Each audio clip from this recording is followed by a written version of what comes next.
Bago natin ipagpatuloy, shoutout muna sa ating mga masugid na taga-subaybay, Phil Patromo, Jan, Rex Alorsabes, at Ruel Ortega, maraming salamat po sa inyo. Kabanata 3941. Ellen, gusto ko talagang magpasalamat sa iyo sa pagkakataong ito. Ngumiti si Harvey York kay Ellen Moreno na nakasuot ng maliit na vest at nasa sabik na pansamantalang supervisor, habang dinadaanan ang mga manggagawa sa pagsasaayos ay umiinom ng isang bote ng soda. Sa pagkakataong ito, kung wala ka, maaaring hindi na magbukas ang tindahang ito ng ganoon kaaga. Sapat na upang malaman na ako ay nagsumikap kung dapat mo ba akong imbitahan sa hapunan mamaya. Napatingin si Ellen Moreno sa Cobbs family sa tapat ng pangalan ng main store. Basta pinapakain mo akong masaya, gagawa ako ng ilang malalaking billboard para sa iyo, at talagang gagawin kitang maging sikat ang pangalan ng tindahan ng Cobbs family. Ngumiti si Harvey York at sinabing, "Okay, ang pagkain ang tamang gawin. Oo, i-advertise lang ang mga bagay na ito, ako mismo ang gagawa." Sa nakalipas na ilang araw, karaniwang naiintindihan ni Harvey York ang mga emosyonal na hinaing sa pagitan nina Ellen Moreno at Eden Cobb. Normal lang para sa isang young master mula sa Cobbs family at isang binibini mula sa Moreno family na magkasamang maglakad. Bagaman hindi nagkomento si Harvey York sa karakter ni Eden Cobb, kung paano pinili ni Ellen Moreno ang kanyang kasintahan ay ang kanyang kalayaan, at hindi siya masyadong abalahin ni Harvey York. Sa oras na ito, biglang nag-vibrate ang cellphone ni Ellen. Inilabas niya ang kanyang telepono at sinagot ng maikli, pagkatapos ay ngumiti kay Harvey York at sinabi, "Harvey York, ang swerte mo. Gusto kitang patayin." Ngunit tumawag lang ang aking ina at sinabi na gusto niyang makilala ang kanyang magiging manugang. Kung tutuusin, sa huling pagkakataon na itinuro mo ang problema, nabawi niya ang kanyang kalahating buhay. Sabi niya at gusto ka daw niyang pasalamatan. Nang marinig ito, biglang nakaramdam ng pagkahilo si Harvey York. Ang saloobin ni Noemi Moreno sa kanya noong huling pagkakataon ay malinaw sa kanyang isipan. Si Harvey ay ayaw lang niyang magdulot ng labis na problema para sa kanyang sarili. Kaya lang nagsalita na si Noemi Moreno hanggang sa puntong ito, at mukhang hindi ito gagana kung hindi siya pupunta. Sa pag-iisip nito, hindi napigilan ni Harvey York ang buntong hininga, at pagkatapos naturuan si Gabriela Arboleda, na maging supervisor on the spot, at sumunod kay Ellen at umalis. Eksaktong alas 6 ng gabi, dumating sina Harvey York at Ellen sa punang hotel na nakamagandang damit. Ang lugar na ito ay halos 30 kilometro mula sa sentro ng lungsod ng Blackburn City. Ito ay matatagpuan sa Independent Rock on the Beach. Sa lugar na ito, matatanaw mo ang dagat at namumulaklak sa tagsibol. Ginagawa ng istilong Mediterranean na palamuti ang buong hotel ng postmodernist na estilo. Mayaman man o mahal ang mga taong pumapasok sa lugar na ito. Ito ang representasyon ng kulturang kanluranin na pinaka-namimiss ng mga nanyang. Ang mga kusinero at kasambahay dito ay sinasabing lahat ay na-recruit mula sa Empire of Never Setting Sun. Lalo na ang head chef, na nagsasabing siya ang retiradong imperial chef ng Imperial Palace ng Never Setting Sun. Noong nagluto siya para sa prinsesa ng Empire of the Never Setting Sun sa White House. Sa Empire of the Never Setting Sun, gagawin niya ito sa kanyang sarili kapag dumating ang mga pinarangalan na panauhin. Pagkatapos magretiro, nagastuhan niya ang tanawin ng nanyang, kaya naimbitahan siyang pumunta rito bilang chef. Siya ay may maliit na pagkakataon upang lumipat, ngunit sa tuwing siya ay gumagalaw upang magluto, ito ay lumilikha ng isang sensasyon sa itaas na mga bilog ng Blackburn City. Sa tuwing magpo-post siya ng menu sa kanyang circle of friends, makakakuha siya ng daan-daang like, at ang mga like na ito ay kumakatawan sa pinakamataas na level sa Blackburn City. Si Ginang Moreno ay naghihintay sa kanilang dalawa sa Paris Box nung gabi. Nang makita si Ellen Moreno, isang blonde na dalaga ang lumapit at dinala ang dalawa sa isang kalahating bukas na kwarto sa gilid ng bulwagan.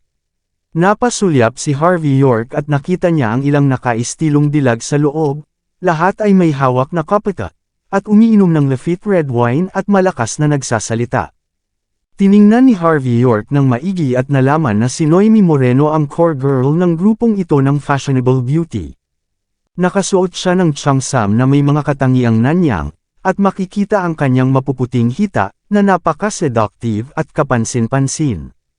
Bukod dito, isang grupo ng mga nakaistilong dilag ang nagtipon, bawat isa ay may sariling katangian, makulay, at parang hinog na mga peach. Ang mga taong naruroon ay hindi maiwasang bigyang pansin ang direksyong ito ng madalas. Nakakahiya na walang nang ahas na basta-basta makipag-usap sa lugar na ito. Kung tutusin, sikat na sikat si Mrs. Moreno sa Blackburn City. Hindi ito makokontrol ng mga ordinaryong lalaki, at maging ang ilang mayaman at makapangyarihang pamilya sa pangkalahatan ay pananghinaan ng loob. Kung tutusin, ang ganyang babae ay parang rosas. Kahit na ito ay nakatutukso, ito ay talagang matinik, at ang isang kamalian ay maaaring mag-iwan sa iyo na talagang hindi mauubos. Kung hindi masyadong confident na tao, sino ang maglakas loob na lumapit? Inay, tumalon si Ellen at bumati, "Hello, tita." Nandito na si Ellen. Si Noemi Moreno ay hindi man lang tumingin kay Ellen, ngunit itinuro ang huling upuan, at mahina na sinabi, "Umupo ka." Pagkasabi nito, hindi niya pinansin si Harvey York at nagpatuloy sa pakikipagkwetuhan sa mga kaibigan niya. Si Harvey York ay hindi pinansin ng ganito, at direktang iniwan sa gilid, at wala ng espasyo sa kwarto. Sa madaling salita, nakakahiya at nakakahiya kay Harvey York ngayon. Para sa isang binata, ang pagtrato sa kanya ng ganito ay magdudulot sa kanya ng kaunting inis sa mukha, at ang ilan pa ay mapupunta pa nga na magwawala. Gayunpaman, mukhang walang malasakit si Harvey York. 3 taon na niyang naranasan ito sa Zimmer family. Anong malaking eksena ang hindi pa niya nakita? Paano niya papansinin ang ganoong tanawin? Sa oras na ito, casual na inilabas ni Harvey York ang kanyang cellphone at sumandal sa frame ng pinto ng kwarto upang panuurin ang balita. Nag-alinlangan si Ellen Moreno, at gustong hilingin sa kasambahay na magdala ng dagdag na upuan, ngunit mataman siyang tinitigan ni Noemi Moreno, kaya hindi niya ginawa na maglakas loob na magsalita. Ang iba pang mga fashionable beauties ay ganap na hindi pinansin ang pagkakaroon ni Harvey York, at nanginginig ang Lafite wine sa kanilang mga kamay isa-isa, at pinag-uusapan ito sa lahat ng oras. "Noemi, matagumpay daw na nakakonekta ka kay Mr. Hart ng Sky Corporation, malapit ka ng manalo ng exclusive agent. Ang puhunan ng Sky Corporation sa Nanyang. Bigyan mo sila ng eksklusibong karapatan na manguhunan sa Nanyang, at uunlad ka. Yes, with Sky Corporation's funds, you can invest in whoever you want, and ikaw ay baka hindi na kayang sirain sa Nanyang ng mag-isa. Kahit na ang 3 dakilang pamilya. Hindi mahalaga kung gaano katatag ang malaking pamilya at ang aming malaking kumpanya sa Nanyang. Sa harap ng isang higanteng tulad ng Sky Corporation, hindi ito sapat na tingnan. Nga pala, nabalitaan ko na ang Kaizen Group sa bansa H. Mordo ay interesado din na sumama. Kung makapagbukas ka ng sangay sa Nanyang, ito ay isang malaking buwaya sa industriya ng libangan. Kung makakasama mo ang Kaizen Group at gumawa ng ilang pelikula para kumita, kumbaga walang malaking bagay na kumita ng 1.80 bilyon sa isang taon. Narinig ko mula sa labas ng mundo. Sinasabi ng lahat na ang Sky Corporation at Kaizen Group ay iisang boss lang sa likod ng mga eksena, at napakabata pa niya, hindi ko alam kung ano itong bata at gwapo. Bata at maganda ka pa sa pamilya mo, Ellen, baka may pagkakataon, kung siya ay maging asawa ng behind the scenes na amo. Noemi, ang iyong biyenan ay papailan lang sa langit. Tawa ng tawa ang grupo ng mga tao, na para bang lahat ay nasa ilalim ng kanilang kontrol. Ang mga salitang ito ay nagdadala ng isang uri ng pagmamataas at pagmamataas, na nagparamdam sa mga nagdaraan ng matinding panggigipit. Medyo kinabahan si Ellen Moreno, kahit alam niyang hindi gusto ng kanyang ina ang mga tulad ni Harvey York. But the thing is, this time he's asking Harvey York to dinner. Bastos talaga para sa nanay niya na ibitin si Harvey York ng ganito. Kaya lang sa ganoong pagkakataon, hindi niya magawang humadlang. Matapos mag-usap ng halos 10 minuto, sa wakas ay natapos na ang paksa ng lahat o hindi sinasadya. Si Noemi Moreno, na matamis na ngumiti, sa wakas ay nahulog ang tingin kay Harvey York. Tumangala siya at ang asul na balloon watch na Carter sa kanyang palso ang kanyang nakita, at inirapan niya si Harvey York, na may isang mapaglarong tingin. Kumislap ang kanyang mga mata. Ang mga mata ng ilang mga nakaistilong dilag ay nahulog din kay Harvey York ng sinasadya o hindi sinasadya, na may pagmamatsyag at paghamak. Harvey York, napapanahon ang huling pagpapaalala mo sa akin, at nakita ko ang sarili kong problema. Pasasalamatan kita para sa bagay na ito. Walang pakialam na sabi ni Noemi at nagkibot balikat lang ito, na para bang si Harvey York noon. Ipinapakita na ang kanyang tuberculosis ay isang maliit na problema lamang. Pero normal din ito in terms of his net worth. Sa payo ng doktor, hanggat hindi siya gagawa ng mabigat na ehersisyo sa hinaharap, at pagkatapos ay gagaling, hindi ito isang malaking bagay na gumaling. Nararamdaman ni Noemi na si Harvey York ay ang tamang bagay na sabihin, at siya ay kahit na malabo na dama na ang bibig ng uwak ni Harvey York ang nagpabatid sa kanya ng tuberculosis. Sa makatuwid, sa sandaling ito, pinasalamatan siya ni Noemi Moreno, ngunit may bakas lamang ng pagkasuklam dito na hindi maitatago. At dahil sa hindi kamat na mga ekspresyon at pagkilos ni Harvey York, bahagyang napasimangot si Noemi. Pakiramdam niya ay dapat magpakasal ang kanyang anak sa isang mayamang pamilya. Kahit na hindi mo mapapangasawa ang big boss behind the scenes of Sky Corporation and Kaizen Group, you should at least marry a young prince, di ba? Ano ang silbi ng pagsunod sa isang palaboy na tulad ni Harvey York? Kung tama ang hula ko, ang damit sa katawan niya lang na binili, mga 80% ng ang pera ay galing pa rin sa sarili niyang anak. Sa pag-iisip nito, naging malamig ang ekspresyon ni Noemi. Hindi inaasahan ni Harvey York na magiging ganito kabilis ang panloob na drama ni Noemi sa kanya. Sa oras na ito, magalang lang ang sinabi niya, "Tita, kamusta po kayo?" Sandali, hindi tayo ganoon ka-close. You call me Mrs. Moreno, okay lang? You can call Mrs. Moreno. It's better to be called auntie. Tahimik na pinutol ni Noemi Moreno si Harvey York. Pagkatapos nito, pinagpag niya ang baso ng pulang alak at humigop, pagkatapos ay dahan-dahang ibinuka ang kanyang bibig gamit ang kanyang malambot na mapupulang labi. Hinihiling kita na pumunta ngayon kasi may gusto akong sabihin sa'yo. Makikita mo rin na ang anak ko ay spoiled, oo, prinsesa na mayaman talaga at isang babae mula sa isang marangal na pamilya. Frankly speaking, isa itong phoenix sa kalangitan. At ikaw ay naimbestigahan ko na, kung ito man ay ang iyong pagkakakilanlan, katayuan o pinagmulan ng pamilya, ikaw na probinsyano ay mula sa malaking bansang H ay walang iba kundi isang ibon lamang. Bagaman likas na maganda at madaling lapitan ang aking anak, paano pa kaya ang isang ibon na maging tugma sa phoenix sa panahon ngayon? Kaya sana itaas ang iyong mga kamay at hayaan ang aking anak na babae na umalis. Siyempre, para humingi ng tawad, hindi ko hahayaang magdusa ka. Habang nagsasalita siya, kinuha ni Noemi ang isang bank card mula sa Chanel bag na dala niya, at inilagay ito sa mesa. Tinapik niya ito gamit ang mga payat niyang daliri at ngumiti. Mayroong 5 milyon dito, yan ay pera na hindi mo makukuha sa iyong buhay. Ang password ay 1 to 6. Basta ipinangako mong iiwan mo ang aking anak, kung gayon ang card na ito, maaari mong kunin ito at bumalik upang tamasahin ang iyong kaluwalhatian at kayamanan. Nakipaglaro sa aking anak na babae ng ilang araw, at nakakuha ka ng netong kita na 5 milyon.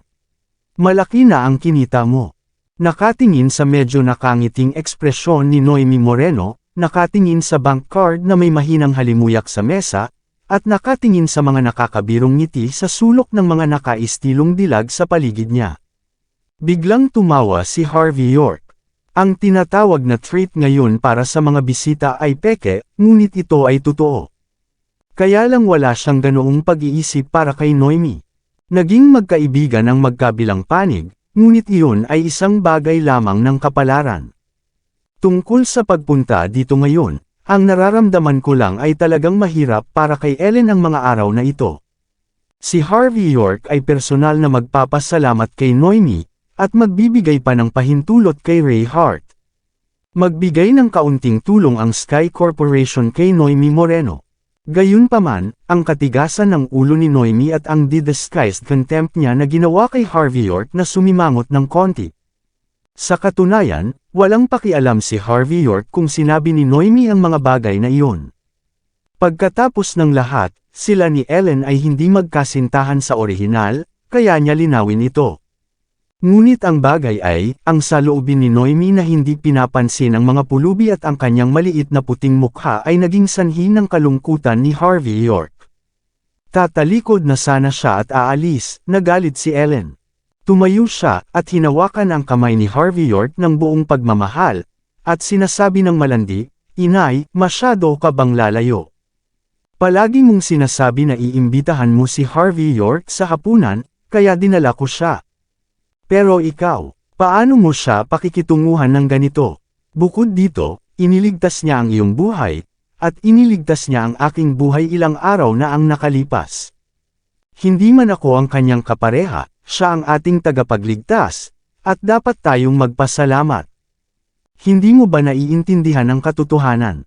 At saka, kahit gaano siya kasama, mas maganda pa rin siya kaysa kay Eden Cobb na ipinakilala mo sa akin.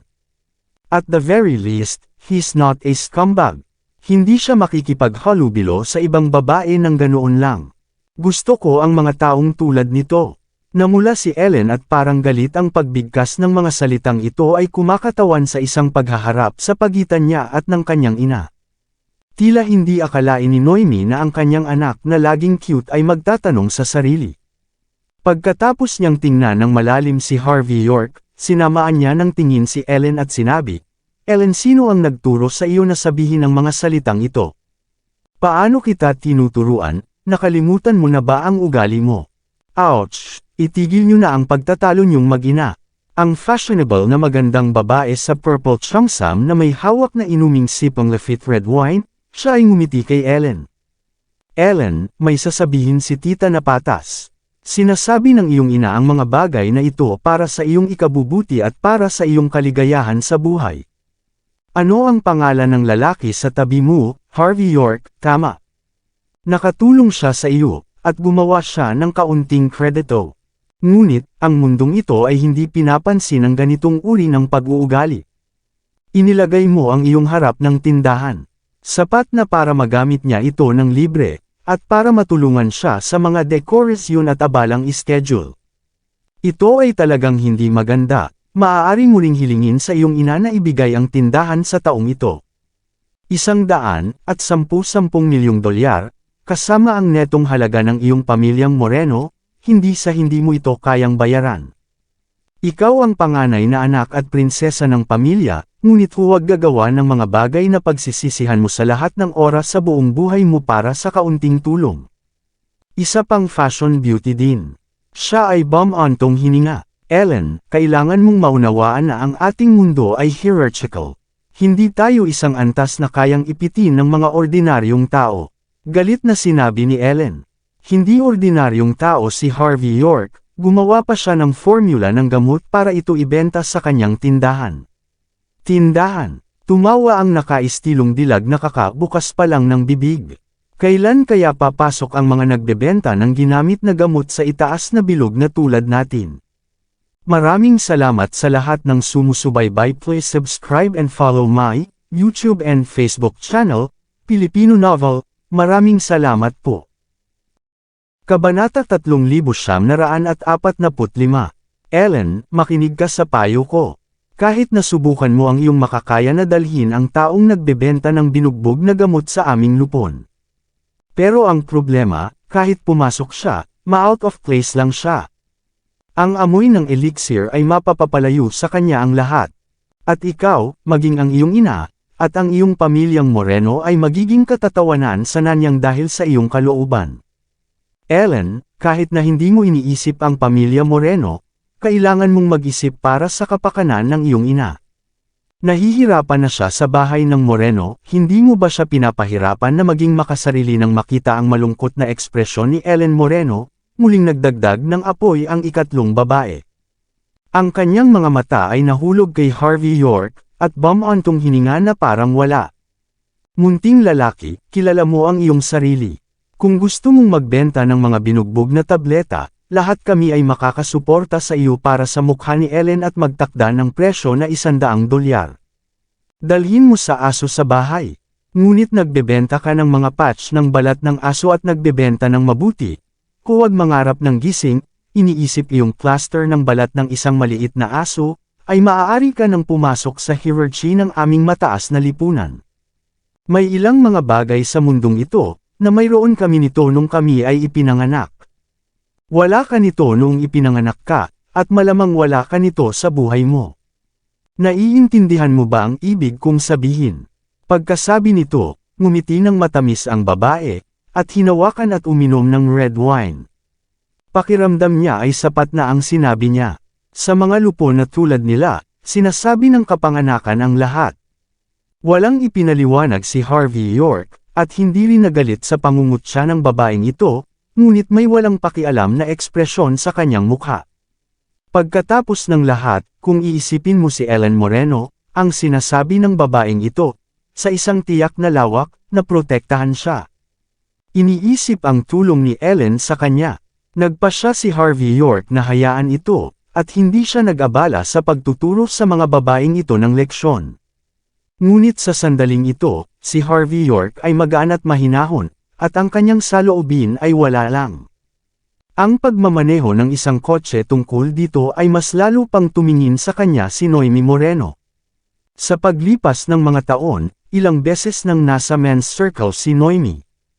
Ito ba ang malaking tao sa gobyerno, ang malaking boss sa negosyo, bata at malakas na batang si Ray, at iba pa, at hindi na niya mabilang. Ngunit ang mga taong tinatawag na matagumpay, anuman ang mangyari, ay may sariling pagmamataas at hindi makayanan ang pagpapasigla at mga suntok. Kahit na ang iilan na maaaring magsikap ng kanilang makakaya ay hindi bababa sa nakakuyom ang kanilang mga kamao at nagngangalit ang kanilang mga ngipin, at may dugo ng tatlong opinyon. Ngunit ang kawalang interes ngayon ni Harvey York, ay ang kawalang interes ngayon, kay Noemi Moreno, at tila napakakapal ng kanyang mukha. Ito ay isang lalaking gustong kumain ng malambot na kanin, at wala siyang kahihiyan. Sa oras na ito, naglaho ang tanging pasasalamat na natitira sa puso ni Noemi Moreno, at naramdaman niyang higit pang paghamak kay Harvey York. Sa isang dominanteng ekspresyon, tumingin siya pataas at pababa kay Harvey York saglit, pagkatapos ay tinakpan niya ang bibig niya at sinabing, Harvey York, matagal na tayong nag-uusap, hindi mo ba sasabihin ang sarili mo? Huwag magkaroon ng lakas ng loob na magsalita sa harap ko. Si Harvey York ay tamad na mang-abala pa kay Noemi, ngunit nang ibaling niya ang kanyang tingin at nang makita ang malungkot na mukha ni Ellen, ay bumantong hininga siya at sinabi sa pantay na tono. Sasama ba ako, Ellen? Anong klaseng lalaki ang pipiliin ni Ellen? Kung sasabihin mo o hindi, ang mga babaeng ito ay papayag din. Sa panahong ito, ang pag-ibig ay libre at ang kasal ay libre. May karapatan si Ellen na magpasya sa kanyang sariling mga gawain sa buong buhay niya. Siya ay may sapat na gulang, at maaari niyang tanggapin ang responsibilidad sa kanyang ginagawa. Hindi ko sinasabi ito dahil gusto kong makasama si Ellen nang walang kahihiyan. Gusto ko lang sabihin sa iyo, na anak mo si Ellen, at malaki na rin siya. May sarili siyang buhay, may karapatan din siyang pumili ng sarili niyang buhay. Ikaw naman, gusto ng Moreno na lagi akong lumabas, okay lang. Basta sinabi ni Ellen na kailangan kong lumabas, pagkatapos ay hindi ako iimek at lalabas kaagad. Kung walang sasabihin si Ellen, hindi ako aalis. Dahil inimbitahan niya ako sa hapunan, hindi ikaw, o ang mga babaeng ito. Si Harvey York ay mukhang walang malasakit, na nagsasabi na ito lamang ang nagbigay ng hustisya kay Ellen. Dahil nakikita niya sa mga salita at kilos ni Noemi Moreno na sobrang kontrolado ng kanyang ina. Kung hahayaan siyang magpatuloy sa ganito, malamang na masisira ang buhay ni Ellen sa kanya. Bilang isang kaibigan, nadama ni Harvey York ang pangangailangan at paalala ni Noemi. Tungkol naman sa iba, hindi niya alam. At tumingin din si Ellen kay Harvey York na may pagtataka sa mga oras na iyon, at isang dampi ng emosyon ang sumilay sa kanyang puso. Hindi niya inaasahan na si Harvey York ay magseryoso sa kanyang sarili at magsalita para sa kanyang sarili. Kahit ang nasa harap ay isang malaking tao tulad ng kanyang ina, hindi siya mapagpapakumbaba o magyabang. Sa sandaling ito, hindi napigilan ni Ellen ang buntong hininga sa kanyang puso. Kung hindi dahil sa mahirap na pamilya ni Harvey York, tiyak na pinili na niya si Harvey York at pinakasalan ito ng walang pag-aalinlangan. Nang marinig ang mga salita ni Harvey York, nangaral pa rin siya sa sarili, ngunit ang mga mata ni Noemi ay lumamig. Para sa mga taong tulad ni Harvey York, hindi niya masyadong inisip ang mga ito, ngunit higit pa sa paghamak.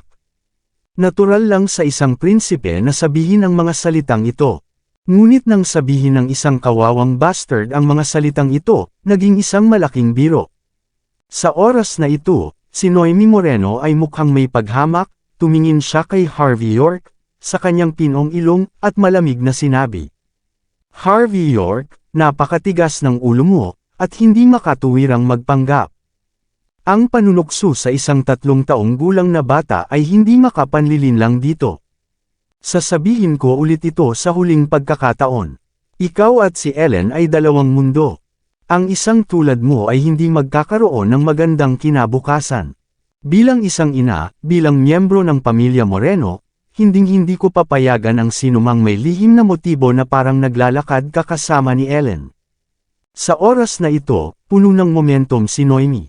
May punto ka sa iyong puso, gusto mong kumain ng mga poloka ng karne ng sisni, at ang mga pheasant ay kakain ng mga phoenix. Pagkatapos sabihin sa iyo, ang aking anak na babae ay maaaring maabot ka, at madali kitang sirain. Malinaw, sa kanyang mga mata, gusto lang ni Harvey York na kainin ang malambot na kanin ni Ellen na may mukhang makulit, at balak talaga siyang kainin. Labis niyang kinaiinisan at kinasusuklaman ang lalaking ito na may lihim na motibo. Sa oras na ito, nakapikit pa rin siya kay Ellen, at nanlamig ang kanyang mga mata. Ellen, syempre kailangan nating bayaran ang biyaya na nagligtas ng buhay natin, ngunit malulutas ang mga problema kapag may pera sa taong ito ay hindi isang malaking bagay. Magkita kayo, magpakasal ng walang pag-aalinlangan, ito ay isang biro lamang. Ang serye sa TV ay kinukunan ng ganito, para lamang maakit ang mga hangal na batang babae. Hindi mo nais na patuloy na makitungo sa mga taong tulad nito, pagkatapos ng lahat tayo ay nagmula sa iba't ibang mundo. Paano ang isang lalaking nagbebenta ng plaster ng balat ng aso sa ritmo ng iyong upper-class society? Ano ang susunod niya? Gamit ang dog bark plaster. Pwede ba siyang sumunod? Nang marinig ang mga salita ng kanyang ina, hindi nagsalita si Ellen Moreno ng may malungkot na ekspresyon. Alam niyang hindi nagsasalita ng kalokohan ang kanyang ina. Ang sinabi niya tungkol sa pagsasama ni Harvey York ay mga galit na salita lamang. Nang makita ang ekspresyon ng kanyang anak, alam ni Noemi Moreno na ang kanyang anak na babae ay kinilig sa kanyang mga sinabi.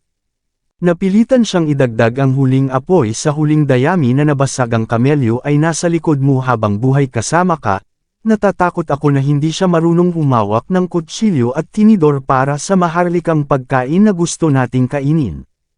Ang isang tao na hindi nakakaintindi sa ganitong uri ng sentido komon, paano mo aasahan na gugugolan kanya habang buhay? Baka gusto mong kumain ng inihaw na kamote kasama ang mga ligaw na lalaki sa buong buhay mo. Sigurado ka ba, kaya mo? Tumigil sa pagsasalita si Ellen. Alam niya na si Harvey York at siya ay maaaring hindi magkapareho ng mga gawi sa pamumuhay. Hayaan siyang kumain ng inihaw na kamote sa buong buhay niya, ay hindi niya talaga matiis. Sa sandaling ito, isang blonde na matandang lalaki na may maayos na pagsusuklay ng buhok, at nakasuot ng tuxedo, na may dalang mga waiter at nagtutulak ng mga dining cart. Kaagad, isang umuusok na bakal na plato ang inilagay sa harap ni Noemi Moreno at ng iba pa, at ang bakal na plato ay natatakpan ng takip ng palayok. Kahit sa takip ng kaldero, maririnig sa sandaling ito ang isang sagatsit na tunog ng mantikilya. Lumapit ang matalas na bango, na nagpakibot sa kanilang hintuturo. Ang blonde na buhok at asul na mata na matandang lalaki ay ngumiti at sinabi sa oras na ito. Magandang Madam Moreno, ito ang aking pinakamasarap na pagkain para sa Imperial Nobility. Sa pangkalahatan, niluluto ko lang ito sa kaarawan ng Imperial Queen. Ngayon ikaw at ang ilang mga dilag ay sapat na mapalad na subukan ang karanasan ng royalty at maharlika ng never setting sun. Pagkarinig nito, si Noemi Moreno na orihinal na bossy, ay agad na nagbago ang kanyang mukha, at ang lamig sa kanyang buong mukha ay agad na napuno ng ngiti. Ninitian niya ang matandang lalaki na may magandang buhok at asul na mata sa kanyang harapan, at magalang na sinabi. Mahal na Ginoong Philip, salamat sa iyong mabuting pakikitungo. Ilang iba pang mga nakaistilong dilag ay ngumiti din at nagsabi. Salamat, Ginoong Philip, sa iyong pagkain. Marangal na pagkain, pinupuri namin ang iyong lupon ng mga kaibigan magdamag. Tumawa si Master Philip, at dinala ang kanyang mga kamay sa likod, na may mapagmataas na ekspresyon sa kanyang mukha, at nagsabi. Ang pinakamahalaga ay kumain ka ng may kasiyahan, masisiguro kung ito ang lagi mong ginagawa ang experience na hindi ko pa nararanasan. Nang matapos siyang magsalita ay ikinaway niya ang kanyang kamay, at ilang maid ang nagtaas ng takip ng kawali sa harap nila. Maganda ang pagkakalagay ng mga bakal na plato, parang landscape painting. Sa gitna ng landscape painting ay isang ordinaryong itlog, ngunit ang balat ng itlog nito ay bahagyang dumadagandong. Si Noemi Moreno ay hindi nagmamadaling ilipat ang kutsilyo at tinidor, ngunit binigyan si Harvey York ng sarkastikong tingin, at sinabi sa isang kalahating ngiti na may sarkastikong tono. Ellen, halika at tanungin ang iyong kaibigan na si Harvey York, tanungin mo siya, kung alam niya ang ulam sa harap mo ay tinatawag na ano. Huwag mong sabihin kung kaya mo, kung alam niya kung paano kumain ng ulam na ito. Nang marinig ito, maraming iba pang mga nakaistilong dilag ang lahat ay tumingin kay Harvey York na may mga ngiti sa kanilang mga mukha. Sa kanilang mga mata, paanong ang isang palaboy na tulad ni Harvey York ay marunong maglaro ng isang high-profile na kaganapan, natatakot na hindi niya alam ang sentido komun ng paggamit ng kutsilyo sa kanyang kaliwang kamay at isang tinidor sa kanyang kanan. Marahil ay hilingin niya sa chef na sumama ng isang pares ng chopsticks, tulad ng tinapay. Si Ellen na sumulyap kay Harvey York nang walang malay at nag-alinlangan. Sumulyap si Harvey York sa mesa, at casual na sinabi. Sa araw ay hindi kailanman gumagawa ng truffle egg ang imperial na pamilya. Ginagamit ang mga panganay na itlog ng manok, at inilalagay ang truff mula sa kapatagan ng Siberia at caviar mula sa hilagang Europa. Natatanging lasa at mahabang lasa. Kahit na ang anak na babae ng isang Emperor never setting sun ay hindi makakain ito ng ilang beses sa isang taon. Ito ay talagang isang bihirang kayamanan sa mga marangal na pagkain ng Emperor of the never setting sun. Sayang, Madam Moreno, natatakot ka na hindi mo ito bibigkasan, dahil kung kakainin mo ito, mamamatay ka. Nang marinig ang mga salita ni Harvey York, biglang tumigil si Master Philip, na tumalikod at umalis. Mamamatay ka ba kung kakainin mo ito? Narinig ang mga salita ni Harvey York. Nagulat lahat si Noemi at ang iba pa, at pagkatapos ay walang malay na tumingin sa itlog sa harap nila. Paano makakain ng mga patay ang isang marangal na pagkain na inihanda ng isang chef tulad ni Ginoong Philip? Paano ito posible? Matapos ang unang pangamba, nag-react kaagad ang nakaistilong stunner. Ito ay walang iba kundi isang racket ni Harvey York, ang layunin nitong makaakit ng pansin. Harvey York, anong pinagsasabi mo? Kilala mo ba kung sino si Mr. Philip? Siya ay nagmula sa mga chef ng palasyo ng Imperial Family, at ngayon ang lahat ng chef ng Imperial Family ay kanyang mga disipulo. Paano mamamatay pagkakain ng niluluto niyang pagkain? Napaka-immoral mo at wala kang sense, hindi lang sinisiraan si Master Philip, kundi sinisiraan din ang imperial na pamilya ng Empire. You are a stupid man, really. Do you think of yourself as a big man? You still look righteous, do you know what is true? Alam mo ba kung ano ang caviar? Humingi ng tawad, lumuhod at humingi agad ng tawad, kung hindi, kung tatayo ka rito. Ngayon, natatakot ako na kailangan mong tumabi. Ang ilang mga nakaistilong dilag lahat ay nakataas ang kilay. Pagkatapos ng lahat, si Ginoong Philip ay hindi lamang isang chef, kundi isang maharlika mula sa imperyo ng Never Setting Sun. Paanong sinisiraan ang ganitong kalaking tao ng isang batang may dilaw na bibig? At paano ang isang maliit na tao ay nababalot ng dugo? Kung magalit si Sir Philip at hindi sila pinapasok sa hinaharap, saan sila pupunta upang tamasahin ang mga kapistahan ng Emperor of the Never Setting Sun? Marahil yun ang magiging pinakamalaking biro sila ng Blackburn City sa hinaharap. Si Harvey York, isang nagbebenta ng gamot ay talagang iniisip na siya ay immortal. Sabihin din ang pangalan at recipe para sa ulam na ito. Kakatch-ek lang online. Ang isang binata na hindi maganda ang pag-uugali, araw-araw na nag-iisip sa sarili, nag-iisip na alam niya ang isang bagay, at magaling siya dito, tinatrato mo ang iyong sarili tulad ng isang ulam. Nanlamig ang mukha ni Noemi. Lumuhod ka at humingi ng tawad, kung hindi ay hindi ka hahayaan ni Mr. Philip. Hahayaan kong gagawin ng mga gwardya kung hihilingin niya sa isang tao na itapon ka, upang hindi ka mapahiya sa nanyang. Kinuha siya ni Ellen. Medyo nanginginig din ang kamay niya na may hawak na tinidor, at hinayla si Harvey York sa manggas at sinabing, Harvey York, bilasan mo at humingi ng tawad kay Mr. Philip. Ang isang malaking tao na tulad niya ay hindi madaling siraan. Si Ginoong Philip, ay tiyak na patatawarin kanya. Sa oras na ito, dahan-daang lumingon si Mr. Philip, na nakatingin kay Harvey York na may malamig na ekspresyon. Humingi ng tawad sa iyong tuhod. Bahagyang ngumiti si Harvey York, na nakatingin kay Mr. Philip. Nakitingin siya pero hindi ngumiti. Ellen, you better ask Mr. Philip, can he accept an apology? Sabi niya na napapabuntong hininga at parang sasabog. Paano kung hindi natitiis ni Master Philip ang iyong paghingi ng tawad?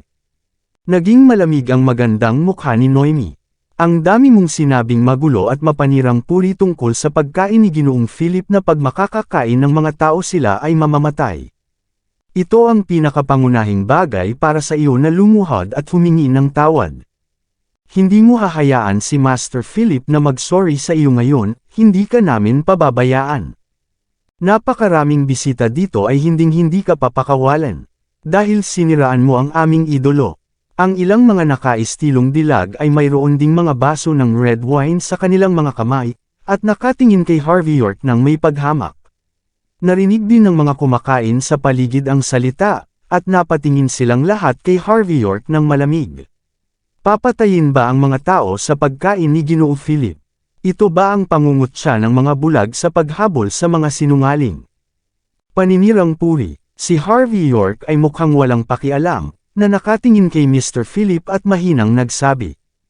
Ikaw ay may mga tunay na itlog ng kaharian, hindi ba? Bahagyang kumunat ang noo ni Mr. Philip at sinabing, totoo iyon. Sumulong si Harvey York. Tama ang formula at raw materials na nabanggit ko, di ba? Tumalon ang talukap ni Mr. Philip at sinabi niya, totoo iyon, ngunit ito ang aking eksklusibong formula, maliban kung may nakain nito, kung hindi, imposibleng malaman ng iba. Bahagyang nagulat si Noemi Moreno at ang iba pa nang marinig nila si Mr. Philip, at gulat na napatingin kay Harvey York. Hindi kaya kinain na ng maliit na prito na ito ang pagkain gawa ni Chef Philip. Pero kahit anong tingin niya dito, mahirap lang siya. Makakadalaw kaya siya sa imperial party ng pamilya ng imperyo ng Never Setting Sun. Nagliwanag din ang mga mata ni Ellen, at iniisip na maaaring may ibang pagkakakilanlan si Harvey York. Binata, mayroon kang ilang mga kasanayan. Huminahon si Mr. Philip pagkatapos mag-isip ng ilang sandali. Gayunpaman, kailangan mo pa ring humingi ng tawad sa akin, mahinahong sabi ni Harvey York, talaga. Aaminin ko, makikilala mo na ako ay napakahusay sa ulam na ito. Ipinatong ni Mr. Philip ang kanyang kamay sa kanyang likod at mukhang walang pakialam. Pero bigla kong naalala yun nung nagretiro ako ilang taon na ang nakalilipas, ako mismo ang gumawa ng ulam na ito, at tila isang istasyon ng TV ang nag-interview sa akin sa oras na iyon. Kung hindi ko nahulaan, dapat nanood ka ng palabas, tama? Sa palabas, hindi ko lang ipinaliwanag ang pangalan ng ulam, kundi pati na rin ang mga sangkap.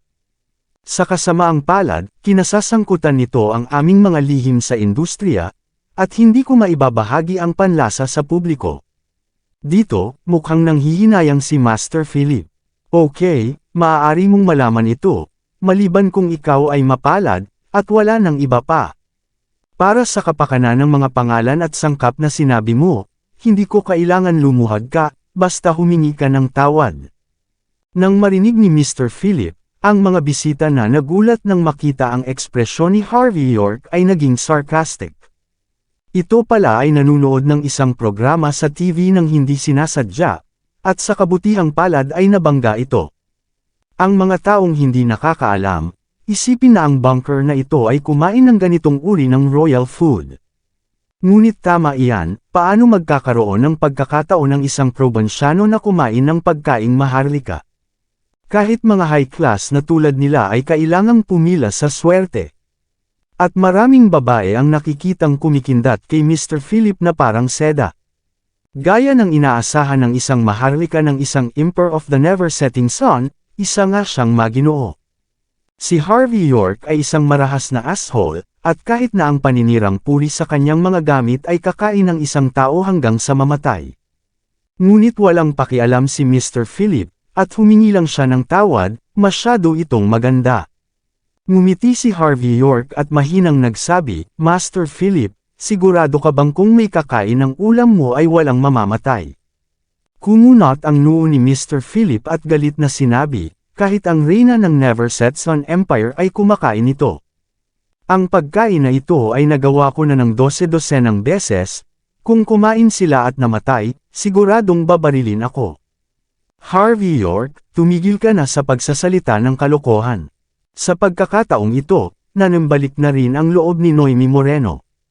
Wala kaming reklamo kay Mr. Philip, at iginagalang namin siya. Paano niya kami sasaktan? Bahagyang tumanggo rin ang ilang mga nakaistilong dilag, sa pag-aakalang si Harvey York ay isang tumatalon-talon na clown na tumatalbog sa paligid.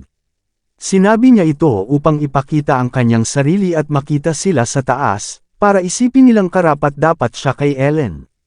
Ngunit ang ganitong uri ng pag-uugali ay mukhang katawa-tawa at parang bata sa grupong ito ng mga nakaistilong dilag. Kabanata 3950. Hindi na makahinga si Ellen Moreno.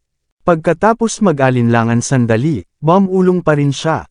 Harvey York, kung hindi, kailangan mong humingi ng tawad, para hindi magalit si Mr. Philip. Hindi tayo makakaalis dito. Nang marinig ang mga salita ni Ellen, hindi maiwasan ni Noemi na titigan siya, hinamak ang bakal bilang hindi bakal, at pakiramdam na tinutulungan pa rin niya si Harvey York sa oras na ito, na parang wala siyang mata. Medyo nagalit din si Mr. Philip. Pakiramdam niya ay binigyan niya ng sapat na mukha at pagkakataon ng binata. Ngunit hindi alam ng binatang ito kung paano ito pahalagahan. Ngumiti si Harvey York at mahinang nagsabi, Mr. Philip, partikular ka sa mga totoong itlog, nakakainin sa loob ng 3 minuto pagkatapos buksan ang takip ng palayok, tama ba? Malamig na sinabi ni Ginoong Philip. Oo, dahil ang lasa ay kasalukuyan na nasa pinaka-misteryoso. Bahagyang sinabi ni Harvey York, ang iyong mahiwagang kahulugan ay talagang hindi kahanga-hanga. Pagpasok lang ng pagkain, sasabog agad, at magiging pulbos ng hindi nginunguya, sariwa at kakaiba ang lasa, di ba? Si Ginoong Philip ay bahagyang nagulat, na may isang ekspresyon ng hindi paniniwala. Ang mga palatandaan ng lutuin ay narito, at talagang imposible para sa sinuman na hindi pa nakakain nito na hulaan. Ngunit sinabi ito ni Harvey York. Walang pakialam na nagpatuloy si Harvey York. Para sa ibang tao, ang pagkain ito ay talagang isang napakasarap na salo-salo, isang pambihirang pagkain, at hindi isang pagmamalabos na sabihin na ito ay isang walang hanggang kapistahan. Ngunit para sa mga pasyente na may tuberculosis, ang ulam na ito ay napakadelikado. Ang mga pagkain na sumasabog ay kakalat kaagad sa buong bibig at respiratory tract. Ang mantikilya na idinagdag mo para sa lasa ay agad na babaha sa kanyang mga baga. Ang condensed butter ay magbabara sa kanyang mga organo. Ang pinakakailangan ng mga pasyente na may tuberculosis ay sariwang hangin. Itong plato mo ay hamarang sa trachea ni Madam Moreno at agad na nagdulot ng mapanganib na tuberculosis. Sa tingin mo pag kumain ba siya nito ay hindi siya mamamatay? Biglang nagbago ang mukha ni Master Philip, at siya ay tumingin kay Noemi Moreno ng walang malay, at sinabi, Mrs. Moreno, mayroon ka bang tuberculosis? Kumibot ang mga talukap ni Noemi sa sandaling ito, at hindi niya namamalayan na sinabi. Maliit na problema lang. Ang pagmamataas at kawalang interes sa mukha ni Master Philip ay agad na nawala. Marahan niyang ikanaway ang kanyang kamay, at hiniling sa mga kasambahay na tanggalin ang mga pinggan sa harap ni Noemi Moreno at ng iba pa. Pagkatapos ay nakahinga siya ng maluwag, pinunasan ang malamig na pawis sa kanyang noo, at yumuko kay Harvey York. Sir, impulsive lang po ako, I'm sorry. Totoo ang iyong mga turo. Itinuro ito ng aking guro noong aking mga unang taon. Pagkabigay sa akin ng ulam, sinabi niya iyon mga taong may sakit sa baga o kahit na ang sakit sa paghinga ay hindi makakain ito. Ngunit naglilingkod ako sa mga marangal na tao, lahat sila ay malusog, kaya nakalimutan ko ang tungkol dito. Ngayon kung hindi dahil sa iyo, gagawa ako ng malaking pagkakamali. Paumanhin, hanggat pumunta ka sa aking restaurant sa hinaharap, ito ay palaging libre. Siya nga pala, si Mr. Philip ay labis na nagpapasalamat. Kung hindi pinigilan ni Harvey York ang pagkain ni Noemi Moreno sa oras, siya ay mamamatay. Sa oras na iyon, maaaring isara niya ang kanyang negosyo dito at magdusa ng matinding pagkalugi. Baka patayin pa siya ng mga galit na taga-Nanyang. Hindi niya nais na magtrabaho ng husto sa buong buhay niya, at kapag siya ay matanda, siya ay mabaligtad sa isang kanal. Ilang mga nakaistilong dilag ang lahat ay tumingin kay Harvey York na may gulat na mga ekspresyon sa kanilang mga mukha, sa hindi inaasahang pagkakataon ay tama siya. Hindi kaya na kain na niya ang ulam na ito. Ang pinakamahalagang bagay ay ang pangyayaring ito ay katumbas ng pagkakautang ni Master Philip sa kanya.